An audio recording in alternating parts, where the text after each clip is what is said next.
Hello दोस्तों, तो आज हम ग्रहणी की व्याधि के बारे में डिस्कस करने आए। ग्रहणी का भी लॉन्ग आंसर क्वेश्चन एग्जाम में पूछा जाता है। ठीक है, तो आपने भी इस वीडियो को अंत तक देखा तो इस वीडियो ग्रहणी का निदान पंचक निरुक्ति, परिचय, पूर्व रूप, संप्राप्ति, निदान और चिकित्सा इस वीडियो में सब कवर किया है। ठीक है, तो हम विदाउट वेस्टिंग टाइम ग्रहणी व्याधि के बारे में डिस्कस करते हैं। पहले हम परिचय देखते हैं। देखो, ग्रहणी व्याधि में एक ग्रहणी नाम कहाँ से आया? तो ग्रहणी क्या है मालूम है? एक बॉडी का पार्ट है। मॉडर्न में इसको है ना डिओडिनम के साथ, म्हणजे अपने डाइजेस्ट सिस्टम का जो डिओडिनम पार्ट है ना उसके साथ कोरिलेट करते हैं। ठीक है, ग्रहणी क्या पक्वाशय और आमाशय के मध्य में स्थित है। ग्रहणी में ही होने वाले अग्निदोष को है ना ग्रहणी रोग कहते हैं, म्हणजे इसके नाम से इसके व्याधि को नाम दिया है। ठीक है, ग्रहणी में होने वाले अग्निदोष को ग्रहणी रोग कहते हैं। अब ये ग्रहणी क्या है मालूम है? ग्रहणी अग्नि का आश्रय स्थल है। क्या ग्रहणी? क्या अग्नि का आश्रय स्थल है। अन्नों को ग्रहण करती है, इसलिए इसको ग्रहणी कहते हैं। ग्रहणी क्या अन्नों को ग्रहण करती है, इसलिए इसको ग्रहणी कहते हैं। ठीक है, इसका फंक्शन क्या रहता है? ग्रहणी का फंक्शन क्या है मालूम है? ये क्या करते हैं मालूम? आमाशय से म्हणजे स्टमक से न पचा हुआ खाना रहता है ना अन्न, उसको धारण करती है और उसको अपक्व अन्न को क्या पाचन और एब्जॉर्प्शन, पाचन शोषण करने के बाद जो अपक्व अन्न रहता है उसको पार्श्व भाग से छोड़ती है। कैसे? देखो, अभी ग्रहणी म्हणजे बोले तो क्या डिओडिनम, स्टमक से क्या अनडाइजेस्टेड फूड डिओडिनम में आता है। डिओडिनम क्या करता है? वही अनडाइजेस्टेड फूड को है ना डाइजेशन में उसका एब्जॉर्प्शन होता है। ठीक है, उसके बाद भी जो अनडाइजेस्टेड और अनएब्जॉर्ब म्हणजे अपक्व खाना रहता है ना आगे पास करता है डिओडिनम, वही ग्रहणी का वही कार्य है। ठीक है, अभी हम ग्रहणी के बारे में डिस्कस किया। अभी क्या करते हैं मालूम है? अभी ग्रहणी रोग क्या है? देखो, ग्रहणी का काम क्या है? स्टमक से आया हुआ खाना को म्हणजे आमाशय से आया खाना को, अपक्व खाने को पाचन शोषण करने का, और जो उसके बाद अपक्व रहता है उसको है ना नीचे पास करने का। ठीक है, वही ये इसका कार्य है। देखिए, ग्रहणी रोग में क्या होता है? देखो, फिर इसमें है ना कभी पाचन होगा तो कभी पाचन नहीं होगा। ठीक है, कभी पाचन होगा कभी नहीं होगा। ठीक है, मग कभी इससे क्या होगा? कभी पक्व तो कभी अपक्व मल प्रवृत्ति हो जाएगी। ठीक है, इसका मुख्य कारण क्या है? अग्निमांद्य। ठीक है, और आचार्य चरक ने क्या बोला है मालूम है? अर्श, अतिसार तथा ग्रहणी इनमें अग्निमांद्य होता है। और ये जो अर्श, अतिसार, ग्रहणी है इसमें तीनों में अग्निमांद्य होता है, लेकिन ये तीनों एक दूसरे के है ना कारण भी बन जाते हैं। कैसे? देखो, पर ये एक दूसरे के कारण भी बन जाते हैं, इसलिए है ना अर्श के बाद ग्रहणी का वर्णन किया है चरक स्थान में। क्यों? क्योंकि अर्श के बाद ग्रहणी हुआ था। ठीक है, अब है ना ग्रहणी रोग की हम है ना डेफिनेशन देखते हैं। देखो, जठराग्नि मंद होने से जब गुदा मार्ग से कभी पका हुआ या कभी अपक्व आहार अंश निकलता है उसे हम ग्रहणी कहते हैं। ठीक है, क्या? जठराग्नि मंद होने से जब गुदा मार्ग से कभी पका हुआ म्हणजे कभी पाचन होगा तो कभी अपक्व म्हणजे जो जब पाचन न हुआ वो आहार अंश निकलता है, इसको क्या ग्रहणी कहते हैं। ठीक है, अब यह ग्रहणी रोग का परिचय हो गया।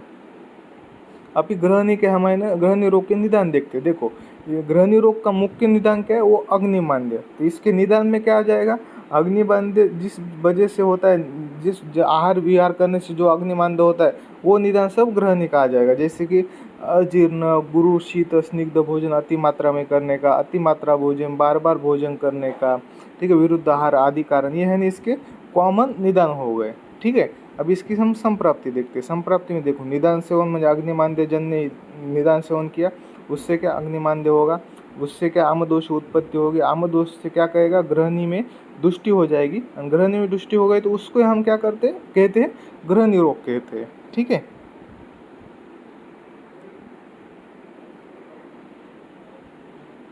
अभी हम ना ग्रहणी के हम पूर्व रूप देखते हैं। ठीक है, ग्रहणी के पूर्व रूप देखते हैं। ग्रहणी के पूर्व रूप देखने के लिए हम देखो, याद करने के लिए मैंने एक आसान तरीका बताया है। वो कैसा? ग्रहणी में है ना टैब याद रखने का। टैब टैब अपना मोबाइल टैब रहता है ना वो। ठीक है, टैब। टी बोले तो क्या? तृष्णा। ये बोले तो क्या? आलस्य।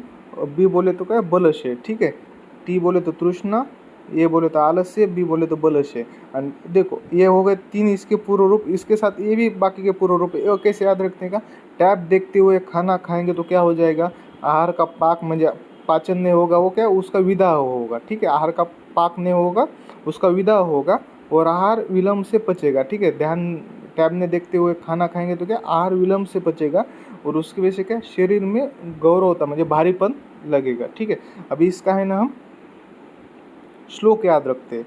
पूर्व का श्लोक क्या देखो, श्लोक क्या मालूम है, पूर्व रूपम तु तस्यदम, पूर्व रूपम तु तस्यदम टैब तृष्णा आलस्यम बलशय। ठीक है, उसके बाद क्या आहार पाक न होकर विदा होगा, क्या होगा विदाह अन्नस्य पाकस्य। ठीक है, आहार विलंब से पचेगा क्या चिरत कायस्य, आणि क्या शरीर भारीपन का क्या गौरवम। ठीक है, पूर्वरूपम तु तस्यदम तृष्णा आलस्यम बलशय विदाहो अन्नस्य पाकस्य चिरत कायस्य गौरवम। ये इसका क्या होगा श्लोक हो गया। ठीक है, इसी तरह से हमने इसके है ना पूर्व रूप देखे। पूर्व रूप कैसे याद रखेंगे, टैब टैब देखते हुए खाना खाएंगे ऐसा। ठीक है, इसके हम पूर्व रूप का श्लोक भी याद रहेगा, उसके पूर्व रूप भी याद रहेंगे। ठीक है, हम इसके है ना अभी भेद देखते हैं। देखो भेद में क्या किया मालूम है, आचार्य चरक और सुश्रुत ने इसके है ना 4 भेद बताए। कौन से, वात ग्रहणी, पित्त ग्रहणी, कप ग्रहणी और सन्निपातज ग्रहणी। ठीक है, माधव निदान में क्या ये 4 तो बताए, वात पित्तज कप सन्निपातज। इसके पास है ना 5वां घटी अंतर ग्रहणी और 6वां संग्रह ग्रहणी, ऐसे है ना 6 प्रकार बताए। ठीक है, अन्य भेद कौन से इसके, स्वतंत्र ग्रहणी और परतंत्र ग्रहणी। म्हणजे डायरेक्ट व्याधि हो जाएगा, म्हणजे निदान सेवन करेंगे उससे सीधा ग्रहणी हो जाएगा, उसका स्वतंत्र व्याधि रहेगा ग्रहणी। और परतंत्र ग्रहणी में क्या किसी अन्य रोग की वजह से, जैसे कि अतिसार नहीं तो अर्श की वजह से ग्रहणी हुआ तो उसको क्या परतंत्र ग्रहणी कहते हैं। ये इसके हो गए भेद। ठीक है, अब इसके है ना सामान्य लक्षण देखते हैं। सामान्य इसके लक्षण देखते हैं। लक्षण में पहले क्या सामान्य फिर विशेष लक्षण देखते हैं। सामान्य में क्या, अभी देखो इसमें क्या कभी पाचन होता है तो कभी पाचन होता नहीं है। ठीक है, इसमें कभी पाचन होता है तो कभी पाचन होता नहीं है। ठीक है, तो मतलब इसकी वजह से क्या रुग्ण को कभी पतला, कभी बंधा हुआ और कभी है ना केवल द्रव जैसा मल त्याग करता है। उसमें क्या प्यास म्हणजे तृष्णा, अरुचि, ज्वर, दाह आदि है ना कॉमन सिम्टम्स, सामान्य लक्षण इसमें दिखते हैं। ठीक है, अभी हम इसके है ना विशेष लक्षण देखते हैं। ठीक है, इसके है ना विशेष लक्षण देखते हैं। पहले देखो वातज ग्रहणी, वातज ग्रहणी में क्या होता है मालूम है, इसमें क्या मालूम है सभी रस ग्रहण की इच्छा होती है। म्हणजे जो 6 रस है ना रुग्णों को है ना 6 के 6 रस ग्रहण करने की है ना इच्छा होती है। अन्न अन्न का कष्ट से पचन होता है। गुल्म, हृदय, क्लियर रोग का आशंक होता है रुग्णों को, पीड़ा वेदना रहती है। ये क्या वातज ग्रहणी के विशेष लक्षण हो गए। पित्तज ग्रहणी में क्या अपक्व मल प्रवृत्ति हो जाएगी, मल का वर्ण क्या पित्त वर्ण रहेगा और दुर्गंधित मल प्रवृत्ति रहेगी, पित्त है ना। ठीक है, रोगी का वर्ण भी क्या पित्त वर्ण रहेगा।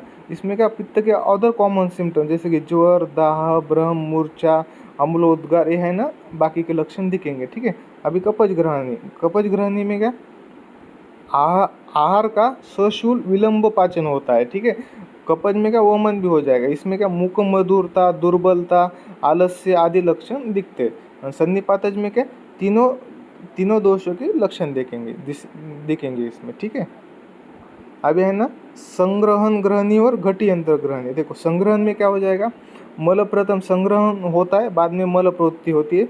इसमें क्या आंद्र दुर्बल रहता है। लक्षण क्या इसमें है ना दिन में लक्षणों का प्रकोप रहता है और रात में लक्षण इसके शांत रहते हैं। ठीक है, मल अपक्व, द्रव पिच्छल रहेंगे।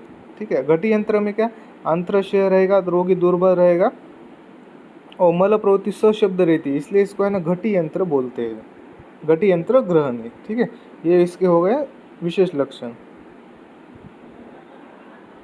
अभी हम इसके है ना चिकित्सा देखते हैं। ठीक है, चिकित्सा में देखो मैंने हर व्याधि में आपको बताया कि चिकित्सा में पहला पॉइंट निदान परियोजन रहता है। निदान परियोजन यानी हेतु का त्याग करना। हेतु का त्याग करेंगे तो अपने वो डिसीज व्याधि है ना कम होने में मदद हो जाता है। ठीक है, अभी इसके है ना सामान्य चिकित्सा देखते हैं, बाद में विशेष चिकित्सा देखेंगे। सामान्य चिकित्सा में क्या पहले वमन करने का, वमन में क्या सुकोष्ण जल पिलाकर वमन करने का।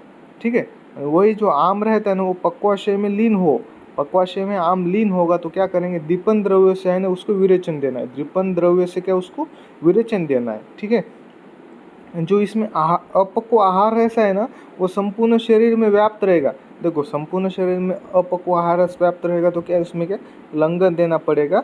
ठीक है, इसमें क्या लंघन देना पड़ेगा और पाचन और औषधि का प्रयोग करना पड़ेगा। ठीक है, पाचन और औषधि का प्रयोग करना पड़ेगा।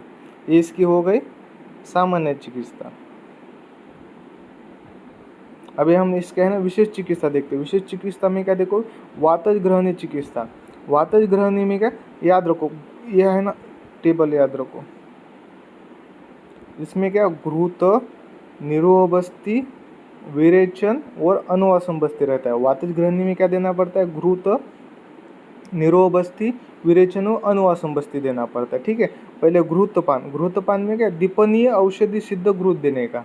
ठीक है, इसमें बाद निरोबस्ती में क्या, वातनाशक द्रव्य के क्वात से निरोबस्ती देने का। ठीक है, अभी देखो इसमें क्या बोला है, देखो घृतपान करने के बाद यदि रोगी को मल मूत्र अपान वायु का अवरोध है तो उसको क्या, घी घृत पिलाकर स्नेह स्वेदन, ठीक है, सहन स्वेदन करने के बाद निरोबस्ती का प्रयोग करना रहता है। सहन स्वेदन का के बाद है निरोबस्ती का प्रयोग करना रहता है। ठीक है, देखो घृत के बाद निरोबस्ती देने का, निरोबस्ती के बाद विरेचन, विरेचन के बाद अनुवासम बस्ती। अनुवासम बस्ती में क्या, वातनाशक द्रव्य सिद्ध तेल यूज करना रहता है। ठीक है, अभी देखो घृत, इसमें घृत कौन से यूज करने के, 3, 5, 10 याद रखने का। 3, 5, 10, देखो 10 से क्या, दशमूलाद्य घृत, 5 से क्या, पंचमूलाद्य घृत, 3 से क्या, तृष्णाद्य घृत।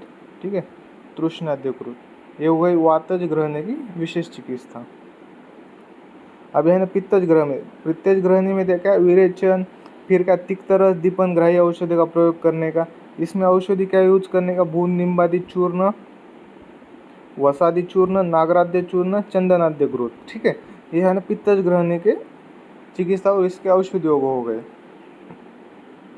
अब हम कपज ग्रहणी की चिकित्सा देखते हैं। कपज में क्या, वमन करने का और अग्निदीपन के लिए क्या, कटु, अम्ल, लवण, क्षार पदार्थ यूज करने का। देखो अभी ग्रहणी का मेन रीजन क्या, अग्नि मान ले, तो सब में क्या, अग्निदीपन ही चिकित्सा करनी पड़ेगी ना। अग्निदीपन के लिए क्या, कटु, अम्ल, लवण, क्षार पदार्थ यूज करने के। इसके लिए औषधि योग क्या, हृद्रादि क्षार, भूनिम्बादि क्षार, पिपली मूलाद्य क्षार, भल्लातक क्षार, ये क्या, इसके औषध योग हो गए। ठीक है, सन्निपातज ग्रहणी में क्या, पंचकर्म करने का, दीपन पाचन करने का। ठीक है, ओके।